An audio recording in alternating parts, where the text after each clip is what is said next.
따라하겠습니다. 부활신앙. 이런 제목으로 좀 짧게 말씀을 드리도록 하겠습니다.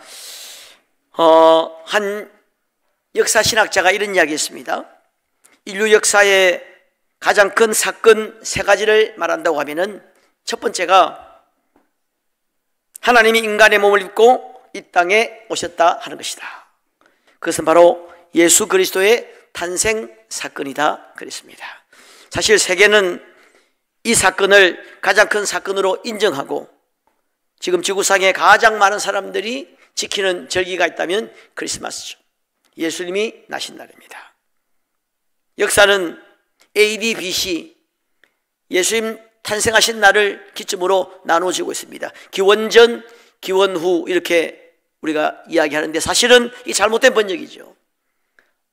이 BC, AD는 기원전, 기원후가 아닙니다. Before 오리진, Before 비기닝이 아니고 Before 크라이스트죠.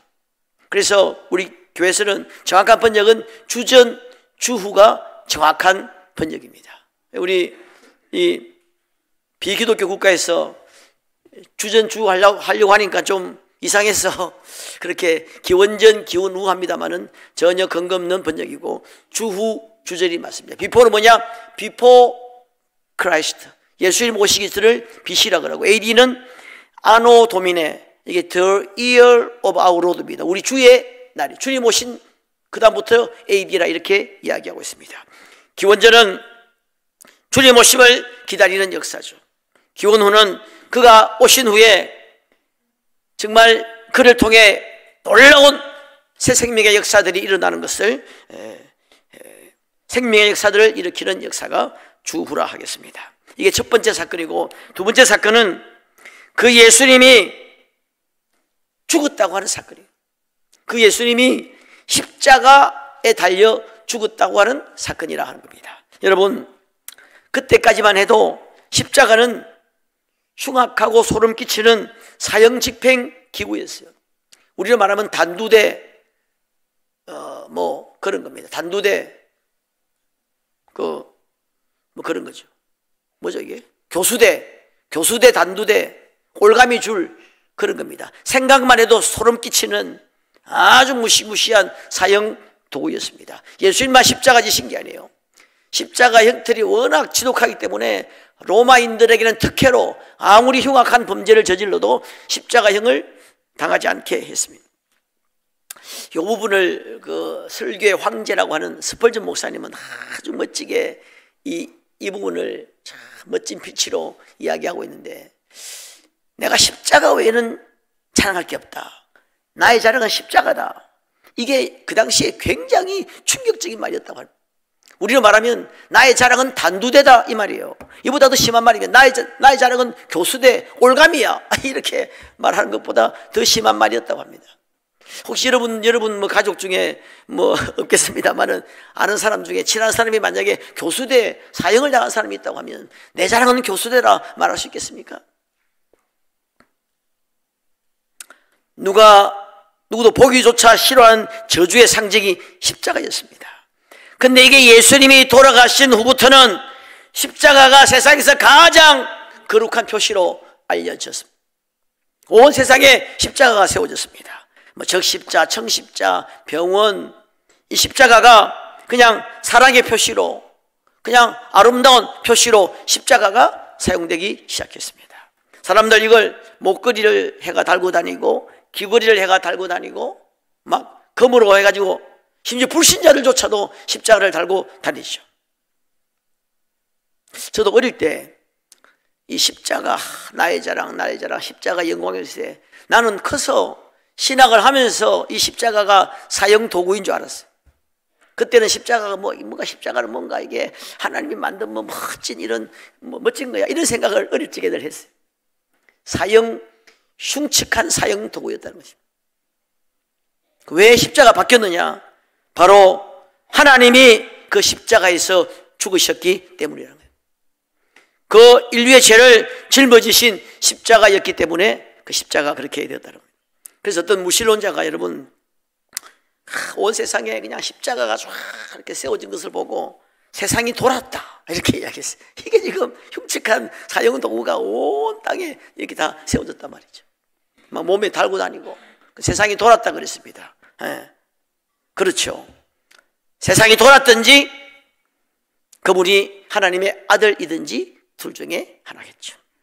자, 그게 두 번째 사건이고, 세 번째 사건은 죽었던 그 예수님이 다시 살아나셨다고 하는 사건이라 그랬습니다.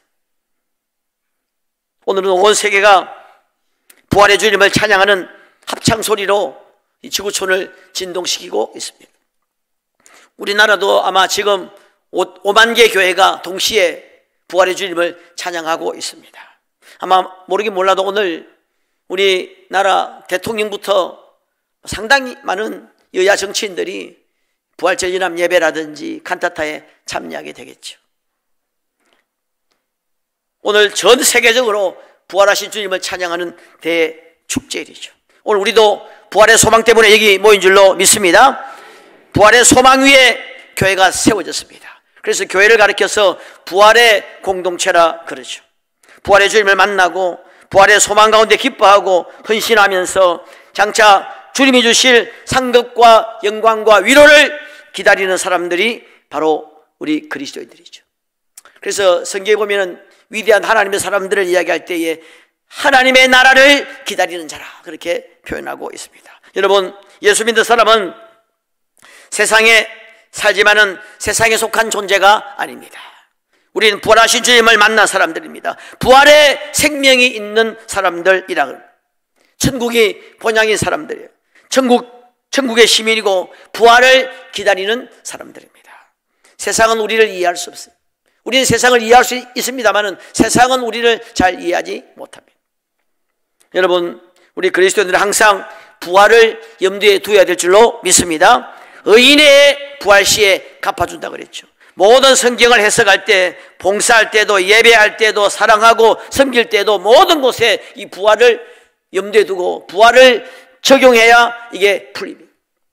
우리가 충성할 때도, 인내할 때도, 사랑할 때도, 전도할 때도 천국에서 해같이 빛나는, 별같이 빛나는 사람은 많은 영혼들을 주께로 돌아오게 한 자라 그랬잖아요. 하나님과 동행해야 되는 이유도, 하나님께 맡겨야 하는 이유도, 하나님의 인도하심을 받아야 하는 이유도, 우리가 지혜로운 삶을 살아야 하는 이유도, 먼저 그 나라와 그 일을 구해야 하는 이유도, 기도해야 되는 이유도 전부가 다 부활 때문에. 핍박받는 자가 왜 복이 있습니까? 마음이 가난한 자가 복이 있고, 애통하는 자가, 섬기는 자가, 자기를 낮추는 자가, 겸손한 자가 복이 있다고 했는데 왜? 부활 때문에 그렇다 하는 것입니다. 환난 중에 넘치는 기쁨으로, 환난 가운데 기쁨이 넘쳤다는 겁니다. 왜요? 부활 때문에 그렇습니다. 모든 말씀을 적용하고 실천할 때 중심축이 부활이라고 하는 겁니다.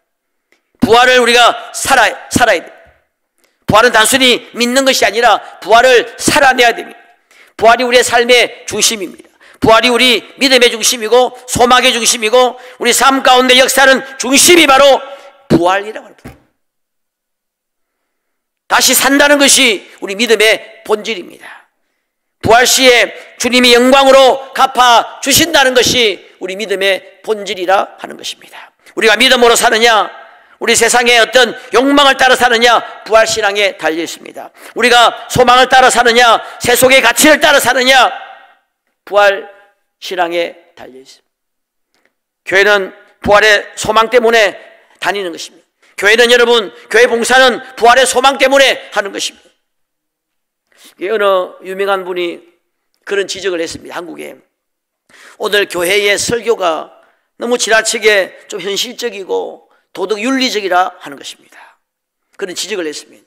천국 부활을 늘 강조해야 되는데 이게 너무 약해졌다는 겁니다. 그게 맞는 말이죠.